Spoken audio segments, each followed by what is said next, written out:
আমার ভাই উসমান হাদির রক্তের শপথ। এই বাংলাদেশে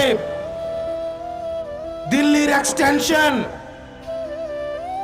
ইন্ডিয়ার আধিপত্য এই বাংলাদেশে কোনো ফর্মেই, কোনো ব্যক্তির মাধ্যমে, কোনো ইনস্টিটিউশনের মাধ্যমে, টকশিজীবীর মাধ্যমে, পেশাজীবীর মাধ্যমে এই বাংলাদেশে কোনোদিনও আর ঢুকবে না।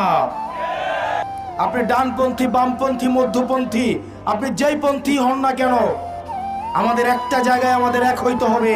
আমরা এইখানে যারা আছি আমরা হচ্ছে বাংলাদেশপন্থী। আপনি কি হাত উপরে বাঁধবেন নাকি মাঝে বাঁধবেন? আপনি কি হাত ছেড়ে নামাজ পড়বেন নাকি বেঁধে নামাজ পড়বেন? আপনি ডানপন্থী হবেন নাকি বামপন্থী হবেন? মিলাদ পড়বেন কি পড়বেন না? শাহবাগে গান গাইবেন কি গাইবেন না? এই কালচারাল ফাইটগুলো বাংলাদেশে এনে মনে রাখতে হবে, এগুলা ফ্রিঞ্জ এলিমেন্ট আমাদের মধ্য দিয়ে আমাদের জাতীয় ঐক্যকে বারবার প্রশ্নবিদ্ধ করা হয়।